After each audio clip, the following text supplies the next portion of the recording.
Has everybody used the PHQ-9? No. What do you think of it? I do like it, but some of the questions, I kind of try to not exactly read it as it is in there, and then like the conversation, and I'm kind of asking them in there, because sometimes they no, I don't think I'm depressed, and I ask the questions, and they say no, everything is no. But when I talk to them, they're eating, they're sleeping too much. And it's like, okay, wait a minute. And I think about the PHQ-9, and wait a minute. You say no to all of the questions, and now he says he's sleeping too much, not eating, or so. But I used it. I used it on most of my clients. Most of my clients are depressed. Yes. And remember, it's just a screener, so it really means that this is something that we need to look for and refer to a clinician to sort of make another assessment. Yeah. But it's a very good tool. And very often with clients, I will actually read it and work with them on it as opposed to giving it to them themselves, because particularly with question number 1, they have some difficulties. So we try to clarify a little bit.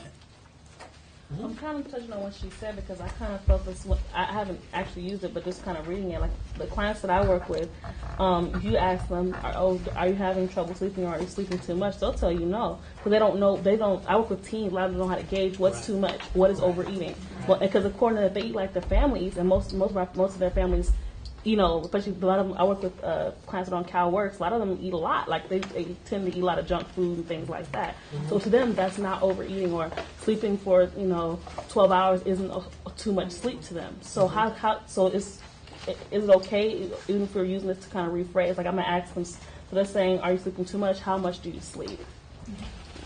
Well, one of the things is that when you ask them straight out, people are telling you no, no, no, no.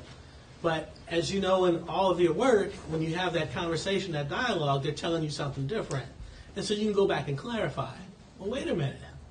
You said that you're not having a problem with eating, but you gained 50 pounds in the last 6 months. Are you eating too much? So. Sometimes, just to answer your question, sometimes just rephrasing, when you're saying the question and they're coming out in the dialogue like how we did, the answer comes out, and then restating it, because I'm not aware that, like you said, I'm not aware that I'm sleeping too much, or I'm not aware that I'm overeating.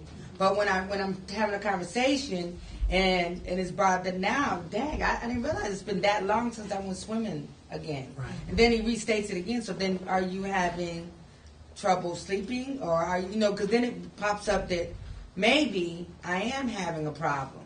Or maybe, yes, I have gained some weight, or I've lost a lot of weight, or I've not, sometimes when you have the conversation and back and forth, the question then makes people think back again and say, oh, yeah, maybe I am. Maybe I answered that wrong. Can I go back and rechange my question to that? Because it's always optional, and that's why it's good to have that conversation with the client and looking at their cues that they're doing, the behaviors, and the way that they're acting, so that you can also think about, how they're engaging. Because when I started to cry, he realized at this point that I needed a moment, and then maybe my question, because like you said, our clients are going to tell us what we want to hear. They want to keep the face. And most times when we're dealing with clients in our communities, they're saying, no, I don't have a problem with this. No, I'm not doing that. No, I don't gain no weight. No, everything's perfect. And I'm not telling you my business, and my family might find out. And I'm not. So we have to dig a little deeper, because evidently they came through the door. So they're looking for some help. And so it's like that probing and that interaction. And you're the frontline person that's going to have that interaction with that individual. I have a comment. I think he did first, and then. Real quick, I loved the way you did it, and the probing and the listening and all that. And the only question I would have is that I often train interviewers to do this PHQ. And if someone is doing it the way you did it, and some other interviewer is just reading it straight down, how do you get, you're going to get very different scores sometimes, even with the same client. And so one of the things that we try to do is look at them, the same person doing it with the same client over time. And, what do you think about the reading it verbatim versus the excessive probing? Well, I think that it really, it's difficult. What happens is a lot of, it just starts, the interchange just starts to happen. And so I revert to my style. So, And it's rapport. it's rapport, I would say that because, and like I think, somebody over here said it, or it might have been you that said that when a client first walks through the door, you could read something to me, and we may not have this engagement either way. You could read it, and I'm answering the question. 6 months from now, I might still answer the question the same way, but because we've had some other interaction, you know that these questions are lies. They're not the truth anymore. So then you can continue to read it to me, and I'm going to still answer it the same way. So unless you want it to change, you're going to have to change and adapt to that individual. So that interviewer needs to learn, I think, both styles and to be efficient of how to answer that question to get that client to move, or they're not going to come back. At least that's been my experience working with, with my community workers and the case managers that I've worked with, as well as myself. It's just over time. So maybe her, and then. That was one of my questions, but I just wanted to add more into how do you clarify if they're having trouble or they're sleeping too much? In my experience, I did my internship with a lot of big population of depression, and when I would ask that, trouble sleeping, oh no, I sleep very well, and I said, okay, can you tell me more about it? So if they don't remember, because sometimes they don't remember, you ask, okay, so last night, what time did you go to sleep? And then we'll go back, and they'll say, oh, the full night, and then half of the day, and then I woke up, and then I went back to sleep.